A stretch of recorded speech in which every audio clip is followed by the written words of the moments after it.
우리에게 오늘 주신 말씀 로마서 2장 1절부터 16절입니다. 신약성경 240쪽입니다. 로마서 2장 1절부터 16절입니다. 그러므로 남을 판단하는 사람아, 누구를 막론하고 네가 핑계하지 못할 것은 남을 판단하는 것으로 네가 너를 정죄함이니 판단하는 네가 같은 일을 행함이니라. 이런 일을 행하는 자에게 하나님의 심판이 진리대로 되는 줄 우리가 아노라.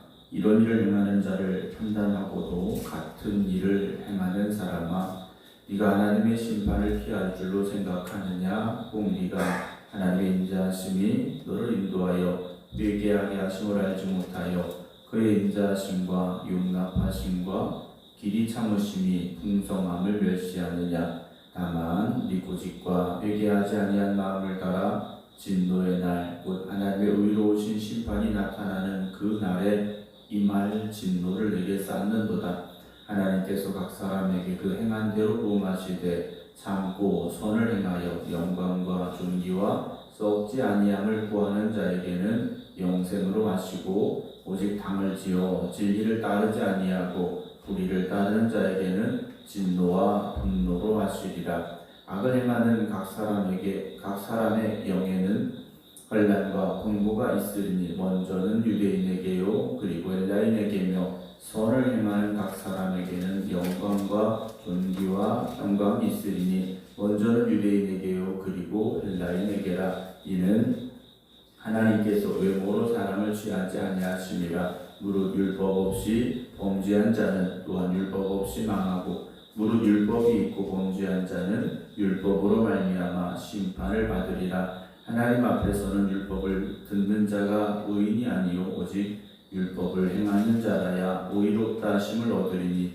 율법 없는 이방인이 본성으로 율법의 일을 행할 때에는 이 사람은 율법이 없어도 자기가 자기에게 율법이 되나니, 이런 이들은 그 양심이 증거가 되어 그 생각들이 서로 혹은 고발하며 혹은 변명하여 그 마음에 새긴 율법의 행위를 나타내느니라. 곧 나의 복음에 이른 바와 같이 하나님이 예수 그리스도로 말미암아 사람들의 은밀한 것을 심판하시는 그 날이라. 아멘. 할렐루야. 9월 첫날 하나님 앞에 나와 믿음으로 예배드리는 모든 성도 여러분들이 하나님의 크신 은혜가 함께 하시기를 주님의 이름으로 축원합니다. 우리 이제 로마서 말씀 계속 이제 1장에서부터 나눠가고 있는데요. 바울이 로마에 있는 성도들에게 편지를 쓰면서 참 힘들고 이렇게 신앙생활하는 이들에게 위로와 격려, 따뜻한 말도 써주고 싶겠지만, 정말 중요한 것은 우리가 듣고 깨닫고 변화되어야 될 말씀이라는 거죠. 그러니까 우리가 성경을 읽으면서도 위로가 되는 말씀들이 있지 않습니까? 나에게 위로가 되는 말씀들, 또 힘이 되는 말씀들, 소망을 주는 말씀들 많이 있습니다. 그러나 우리가 그걸 읽지 말라는 말씀은 아니고요. 오히려 우리는 우리를 책망하고 징계하고 깨닫고 훈계하고 우리를 변화시키는 그런 말씀들을 더 사모하며 또 그런 말씀에 더욱더 집중해야 되죠. 왜냐 우리는 그런 생각들이 있어요. 나의 잘하고 있는 것, 내가 잘하는 것에 만족하는 경향이 많습니다.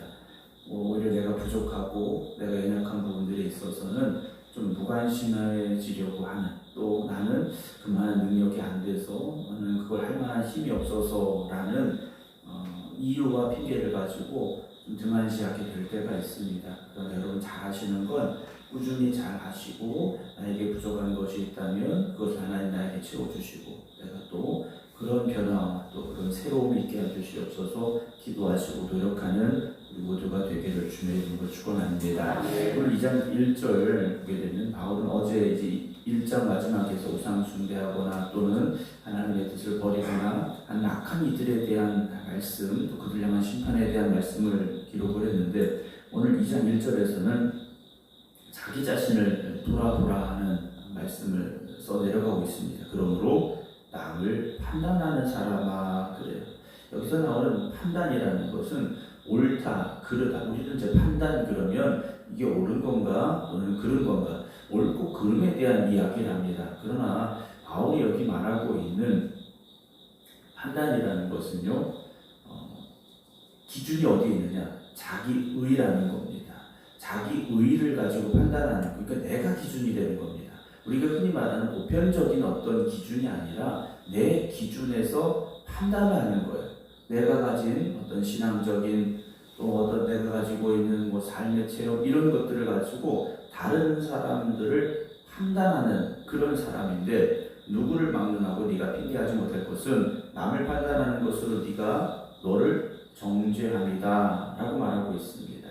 남을 판단하고 있는데 바울이 말하고 있는 것은 무엇이냐? 판단하는 네가 같은 일을 행하고 있다라는 거죠. 너도 똑같이 하고 있는데 너의 잘못을 보지 못하고 남만 잘못했다라고 그들을 판단하고 있다라는 거죠. 바울이 보고 있는 죄, 잘못하고 있는 것이 무엇이겠습니까? 마음이 하나님을 향하지 못하고 있는 거죠. 하나님의 마음을 향하여 하나님의 말씀에 따라 말씀에 근거하여 우리가 보고 말하고 판단할 수 있어야 되는데, 내가 가진 기준인 겁니다. 그러니까 우리가 하나님의 눈으로 하나님의 마음으로 우리가 볼 수 있다면 우리가 얼마나 아름다운 삶을 살 수 있겠습니까? 그런데 우리는 내가 가진 기준으로 판단하고 또 생각하다 보니까 내가 기준이 된다는 거죠. 이게 문제가 뭐냐면 혹시 그럴 수도 있겠지 생각하실 수 있어요. 근데 내가 결국 뭡니까? 하나님의 자리에 서는 거죠. 여러분, 판단은 하나님이 하시는 겁니다. 옳고 그름에 대한 판단, 죄에 대한 판단은 하나님이 하시는 거예요. 그걸 우리가 뭐 잘했다, 물론 뭐 그런 생각 가질 수 있겠죠. 물론 어떤 잘못하는 사람을 보면서 나는 이러지 말아야지, 이런 선한 마음을 가질 수도 있어요. 그러나 대부분 누군가의 잘못을 보면 비난하고 정죄한다라는 거죠. 2절에 이런 일을 행하는 자에게 하나님의 심판이 진리대로 되는 줄 우리가 안다라고 말합니다. 하나님의 심판은 진리대로 되는 거예요. 어떤 사람의 그 사람이 뭐 유대인이냐, 뭐 헬라인이냐, 한국 사람이냐, 이것 가지고 하나님께서 심판하시는 게 아니라는 거죠. 나이가 많은가 적으냐, 또는 남자냐 여자인가, 어떤 교회의 직분을 가지고, 이런 걸 가지고 하나님께서 그런 배경을 가지고 뭐 이 사람은 조금 내가 이해해 줘야지, 뭐 이 사람은 뭐 이러면 안 되겠는데, 이렇게 심판하시는 하나님이 아니시라는 거죠. 하나님의 심판의 기준은 정확하다는 겁니다. 진리라는 거죠. 진리대로 하나님이 심판하시는데, 3절에 이런 일을 행하는 자를 판단하고도 같은 일을 행하는 사람아, 그래, 우리가 똑같이 해보고 있다는 거죠. 네가 하나님의 심판을 피할 줄로 아느냐? 혹 네가 하나님의 인자하심이 너를 인도하여 회개하게 하심을 알지 못하여 그 인자하심과 용납하심과 길이 참으심이 풍성함을 멸시하고 있느냐라는 말씀을 바울이 써내려가고 있습니다. 하나님의 인자하심은 무엇인가? 하나님의 인자하심은요, 야, 그거 별거 아니야. 우리가 어떤 죄를 지었어요? 별거 아니야. 이것이 하나님의 인자하심이 아니라는 겁니다. 하나님의 인자하심은 무엇이냐? 죄 가운데 있는 우리를 하나님의 은혜 안으로 불러들이시는 거죠. 그게 하나님의 인자하심인 겁니다. 하나님은요, 공의로우신 하나님이세요. 그 공의를 하나님의 인자하심으로 지금 우리의 죄를 덮어주시고 우리를 하나님의 품 안으로 품어 안아 주셨다라는 거죠. 그래서 하나님의 은혜는 무엇입니까? 우리를 초청하시는 거예요. 죄인된 우리를, 그 죄를 가지고 살아가는 우리를 하나님의 말씀 안으로, 하나님의 은혜 안으로 우리를 초청하고 계시다라는 거죠. 5절, 다만 네 고집과 회개하지 아니하는 마음을 따라 진노의 날 곧 하나님의 의로우신 심판이 나타나는 그날, 이 말 진노를 어떻게 하고 있습니까? 내게 쌓고 있다 라고 말해요.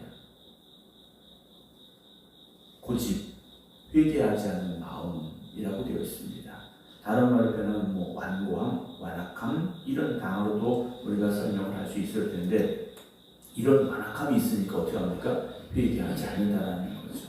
말씀을 주실 때 그 말씀을 통하여 나를 비추어 보고 내가 정말 하나님의 말씀에 합당하게 살고 있는지, 그 말씀과 우리가 동행하고 있는지 우리가 자신을 돌아봐야 되는데 그렇지 않다라는 거예요. 그래서 진노의 날, 하나님이 심판하시는 날이지 않습니까? 그날에 이 말 진노를 쌓고 있다라는 거죠. 그럼 하나님께서 왜 그냥 계신다고 했습니까? 내버려 두고 계신다라는 말씀을 드렸지 않습니까? 하나님께서 당장도 심판하실 수 있는 겁니다. 노아 시대 홍수의 심판처럼 심판하실 수 있는 것, 소돔과 고모라의 불의 심판처럼 심판하실 수 있는 것. 그럼에도 불구하고 하나님께서 어떻게 하십니까? 기다리고 계시는데, 돌아오기를 기다리고 계시는데, 자기가 기준이 되어주고 자기가 하나님이 되어진 사람들은 그냥 내버려 두심으로 인하여서 그들에게 임할 진노를 쌓게 만드신다라는 거죠. 6절, 하나님께서 각 사람에게 그 행한 대로 보응하시되, 우리가 잘 알고 있는 말씀이지 않습니까? 하나님께서는요, 각 사람에게, 그래, 모든 사람들에게 자기가 행한 그대로 보응하신다, 갚아 주신다라는 거죠. 7절에 참고 선을 행하여 영광과 존귀와 썩지 아니할 것을 구하는 사람들은 어떻게 합니까? 영생을 주시는 것이고, 8절에 오직 당을 지어 진리를 따르지 아니하고 불의를 따른 자에게는 무엇을 주십니까? 진노와 분노가 임한다라고 되어 있습니다. 9절, 악을 행하는 각 사람의 영에는 환난과 곤고가 있다 그랬어요. 악을 행하는 각 사람의 심령에 뭐가 있습니까? 환난과 곤고가 임한다 라고 바울이 말하고 있죠. 10절, 선을 행하는 각 사람에게는 무엇이 있습니까? 영광과 존귀와 평강이 있다 그랬어요. 11절입니다. 이는 하나님께서 외모로 사람을 취하지 아니하심이라 그랬습니다. 하나님께서는요, 외모로 사람을 보시는 게 아니라는 거죠. 그 중심에 무엇이 있고, 그리고 그것을 따라 우리가 어떻게 살아가고 있는가를 하나님께서 보고 계시다는 거죠. 12절입니다. 무릇 율법 없이 범죄한 자는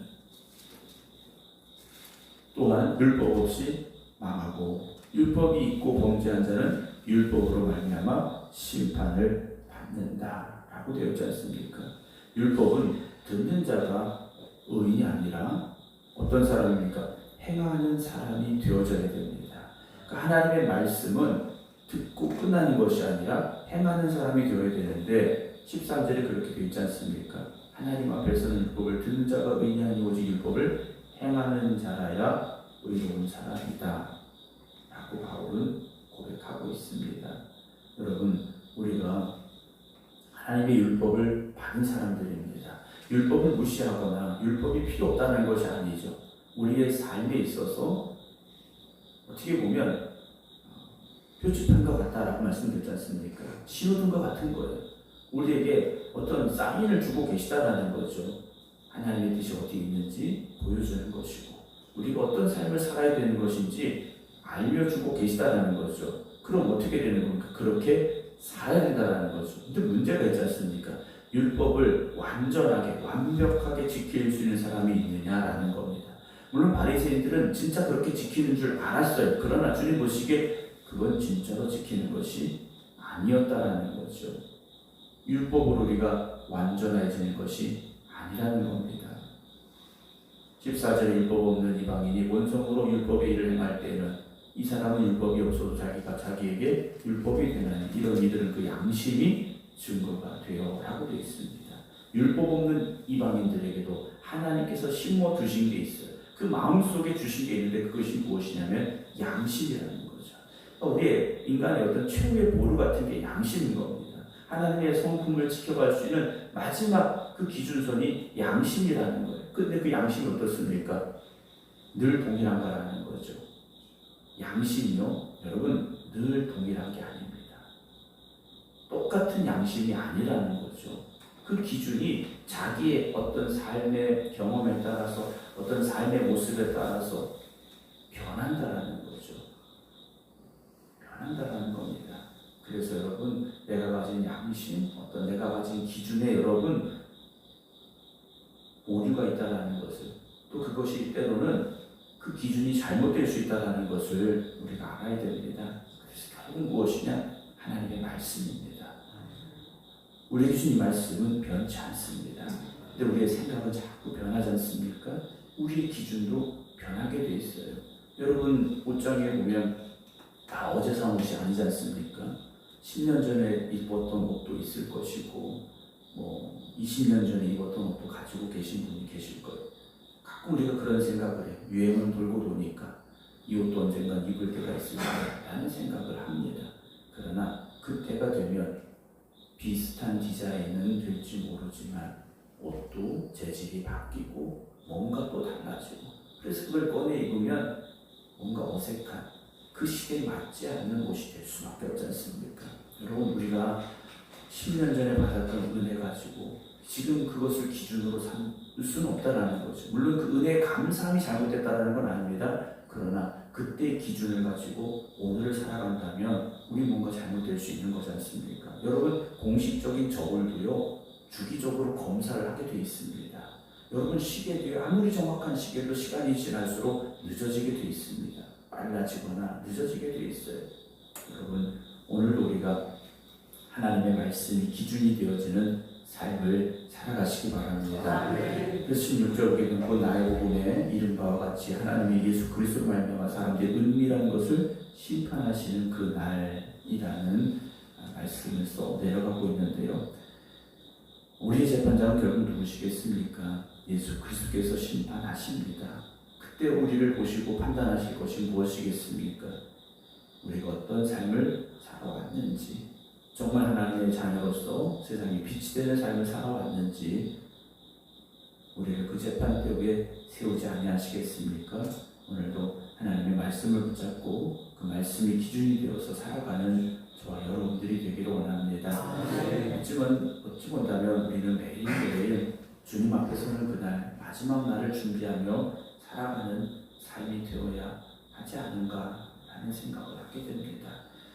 저는 그래서요, 우리의 삶이 수명이라는 게 있지 않습니까? 80, 90, 100세, 110세 사실 수 있습니다만 저는 늘 그런 생각을 가져봅니다.